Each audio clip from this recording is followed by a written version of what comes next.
So hello and welcome back friends to engineers का अड्डा। तो आज आप लोग आ चुके हैं आर्टिफिशियल इंटेलिजेंस की प्लेलिस्ट की तीसरी लेक्चर पे।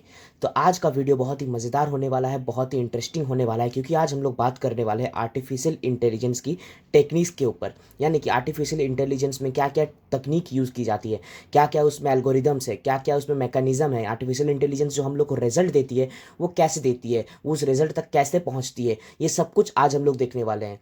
तो इस वीडियो में बने रहें, बहुत ही मजा आने वाला है। और इस वीडियो के अंदर बहुत कुछ, करीब करीब आपको 8 से 10 पॉइंट्स आप लोग को मैच देने वाला हूं। तो अगर आप लोग मेरे चैनल में पहली बार आए हैं तो चैनल को सब्सक्राइब कीजिएगा, इस वीडियो को लाइक कीजिएगा और प्लेलिस्ट को भी एक्सेस करना ना भूलें। तो चलिए वीडियो को अब शुरू करते हैं।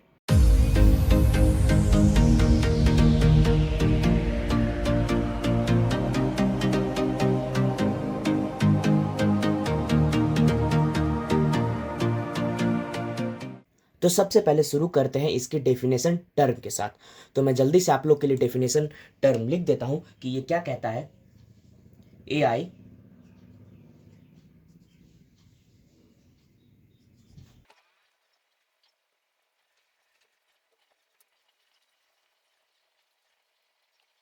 तो जैसा कि डेफिनेशन से हम लोग पता कर सकते हैं, क्या लिखा हुआ है देखिए। AI technique encompasses a range of methods or algo used to enable machines to perform intelligent tasks। इसका मतलब क्या हुआ कि AI टेक्निक एक ऐसा चीज है या फिर एक ऐसा मेथड या फिर एल्गोरिदम हम लोग को प्रोवाइड करता है जिसके मदद से हम लोग मशीन्स को इंटेलिजेंट टास्क यानी कि ह्यूमन लाइक टास्क परफॉर्म करा सकते हैं। जैसे कि हम लोग ह्यूमन इंटेलिजेंट टास्क आप लोग को पता है कौन कर सकता है, सिर्फ ह्यूमन कर सकता है। हर ह्यूमन के पास अपना इंटेलिजेंस होता ही है, दिमाग होता ही है। अब कोई उसका अच्छे के लिए यूज करता है, कोई खराब के लिए यूज कर सकता है, लेकिन इंटेलिजेंट तो होता ही है। तो यही है डेफिनेशन। अगर कोई आप लोग से पूछे तो आप लोग ये लिख सकते हैं कि what is the techniques in artificial, what do you mean by techniques in artificial intelligence. तो आप लोग को यही लिखना है। और इस आंसर को आप लोग बड़ा कैसे कर सकते हैं ये मैं आप लोग को बताता हूँ। सबसे पहले AI technique encompasses a range of methods or algorithms used to enable machines to perform intelligent tasks, or we can say that is it can also be used to act machines or to perform enable machines to act like human beings। it gives the machines to power or the power to act like humans। तो ये था इसकी definition. अभी और अच्छे से आप लोग क्लियर हो जाएगा जब हम लोग इसके असली टेक्निक्स को देखेंगे। तो सबसे पहला जो सबसे बेसिक जो टेक्निक है वो है रूल बेस्ड सिस्टम। ये सबसे बेसिक है और ये सब कुछ आप लोगों ने पढ़ा ही होगा। रूल बेस्ड सिस्टम आप लोगों को पता ही होगा। इसमें क्या होता है कि प्री डिफाइंड रूल्स पे काम करता है। प्री डिफाइंड रूल्स यानी कि हम लोगों ने मशीन को, जो हम लोगों ने मशीन बनाया उस मशीन में पहले ही कुछ रूल्स दे दिए हैं कि सेट ऑफ रूल्स दे दिए हम लोगों ने, जिन रूल्स के ऊपर ये काम करेगा। कि जैसे कि मैंने एक रूल दे दिया कि अगर किसी सेंटेंस में इज लगा हुआ है तो उसको फॉर में चेंज कर दो। तो अगर कोई सेंटेंस दिया जहां पर इज लिखा हुआ है वहां पर हर एक जगह फॉर रिप्लेस हो जाएगा। तो ये कुछ types is just an example. तो ये रूल बेस्ड सिस्टम होता है सबसे पहला और सबसे बेसिक टेक्निक। इसी से हम लोग का एआई डेवलपमेंट शुरू हुआ था। उसके बाद हमारे पास और एक टेक्निक है जिसका नाम है सर्च एल्गो। Search algo. और मैं आप लोगों को बताना चाहता हूं कि यहां पर मैं जो भी बोल रहा हूं इस सबके आप लोग को पॉइंट्स और ये सब कुछ आप लोग को मेरे नोट्स में मिल जाएंगे। नोट्स बिल्कुल फ्री है, आप लोग डिस्क्रिप्शन बॉक्स से डाउनलोड कर लीजिएगा। ड्राइव का लिंक आप लोग को मिल जाएगा, आप लोग नोट्स से अपना नोट्स तैयार कर लीजिएगा। तो सर्च एल्गो इसका सबसे अच्छा और सबसे बेस्ट एग्जाम्पल है BFS या फिर DFS, जो आप लोगों ने डाटा स्ट्रक्चर एंड एल्गोरिदम से पढ़ा होगा। Depth first search, breath first search. तो वो सर्च एल्गो है। मतलब कि मेरे पास एक मीन्स ये मेरा मान लीजिए प्रॉब्लम है, यहां से मेरे पास 3 सॉल्यूशंस है। ये 3 सॉल्यूशन आगे और डिवाइड होते हैं। तो मुझे बेस्ट सॉल्यूशन यहां से फाइंड करना है। सर्च एल्गोरिदम यानी कि मुझे आंसर को सर्च करना है कि बेस्ट आंसर कौन सा है। इसी का मतलब है search algorithm. Possible solution space, इसके पास सॉल्यूशन स्पेस रहता है जहां से ये आंसर हम लोग को देता है। उसके बाद है नॉलेज रिप्रेजेंटेशन।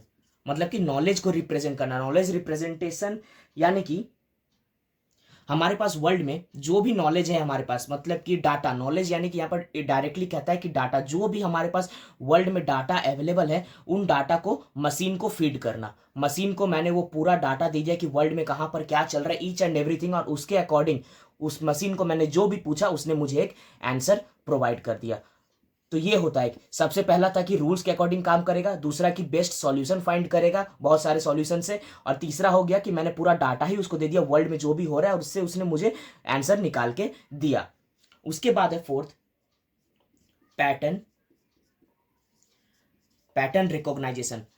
मतलब कि नाम में ही पता चल रहा है कि पैटर्न को रिकॉग्नाइज करता है, एक पैटर्न ये फॉलो करता है। जैसे कि मान लीजिए आईपीएल का मैचेस है, आईपीएल के मैचेस में अगर मैं आप लोगों को कहूँ कि आईपीएल आज तक जो भी मेरे मीन्स 22 साल आईपीएल को हो गए मान लीजिए 22 ईयर्स, तो 22 ईयर्स में 50 मैचेस होते हैं मान लीजिए आईपीएल के अंदर, तो 50 मैचेस के शेड्यूलिंग कैसे करना है, किस दिन किसका मैच होना चाहिए, ये अगर मुझे मशीन से पता करना है तो मैं इस टोटल 22 साल के डाटा को दूंगा उसके अंदर, वो पैटर्न रिकॉग्नाइज करेगा कि डे 1 में हमेशा मुंबई वर्सेस चेन्नई होता है, ब्लॉकबस्टर जाता है, तो वो हमेशा ऑटोमेटिकली देखा कि मोस्ट रिपीटेड कौन सा है, मोस्ट सब कुछ क्या है, उसके अकॉर्डिंग वो पैटर्न को रिकॉग्नाइज करेगा और हम लोग को इस साल 2025 का आईपीएल का शेड्यूल बना के दे देगा।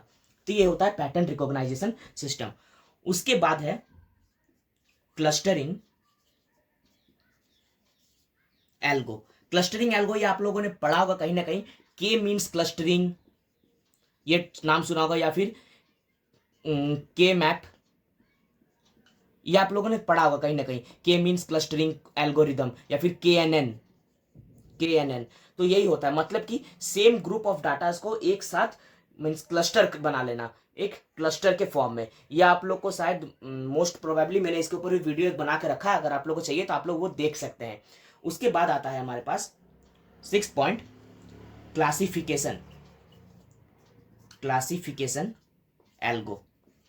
यानी कि नाम में ही है क्लासिफिकेशन, ये क्लासिफाई कर देगा। मान लीजिए मेरे पास बहुत सारे डाटाज हैं, ये डाटा को ये यहाँ पर इससे ये एक एग्जाम मीन्स आंसर देगा मुझे, एक बनेगा ये, एक बनेगा ये, तो ये 3 जाएंगे इसके अंदर और ये 2 जाएगा इसके अंदर। ये क्लासिफाई कर देगा कि ये किस को बिलोंग करता है, डाटा किस चीज को, किस सबसेट के अंदर बिलोंग करता है। तो यहाँ पर मैंने अभी तक ये 6 बताए। इस तरह से मेरे पास और भी बहुत सारे, मैं और कुछ आप लोग से डिस्कस करना चाहूंगा, और मैं यहाँ पर जो नहीं बता पाऊंगा वो आप लोगों को नोट्स में मिल जाएगा। तो चलिए आगे बढ़ते हैं, देखते हैं और क्या है आगे। तो इसके बाद 7th पॉइंट है, वह है हमारे पास एनएलपी, यानी कि नेचुरल लैंग्वेज प्रोसेसिंग। ये हम लोगों को काम आता है जब हम लोग स्पीच टू स्पीच या फिर word text to speech convert करते हैं। जब हम लोग टेक्स्ट को स्पीच में कन्वर्ट करते हैं तब नेचुरल लैंग्वेज प्रोसेसिंग काम आती है। यानी कि नाम में ये नेचुरल लैंग्वेज को प्रोसेस करती है। प्रोसेस मतलब कि आंसर देना, उससे कुछ एनालाइज करना। तो नेचुरल लैंग्वेज जैसे कि स्पीच, मैं जो बोल रहा हूँ तो ये आप लोग एनालाइज कर रहे हैं। इसी तरह मशीन को भी ये लोग एनालाइज करने के लिए ट्रेन करते हैं, ताकि ये मीन्स इसके मदद से हम लोग क्या कर सकते हैं, ह्यूमन वॉइस जनरेट कर सकते हैं। ह्यूमन वॉइस सिंपल सा मतलब है नेचुरल लैंग्वेज प्रोसेसिंग का, कि इसमें हम लोग ह्यूमन वॉइस जनरेट कर सकते हैं। ये भी एक टेक्निक है जो कि एलेक्सा, सीरी वगैरह में इस्तेमाल होती है, जो भी हम लोग को एआई जो भी हम लोग को रिटर्न में देती है। उसके बाद है हमारे पास एक न्यूरल नेटवर्क। न्यूरल नेटवर्क आप लोगों ने पढ़ा होगा, इसके ऊपर अगर आप लोगों को नहीं पता तो इसके ऊपर अच्छे से पूरी वीडियो बनी हुई है, आप लोगों को लिंक ऊपर आई बटन पे मिल जाएगा, आप लोग वहां से देख लीजिएगा। न्यूरल नेटवर्क यानी कि ये पूरा का पूरा ह्यूमन ब्रेन को रेप्लिकेट करता है।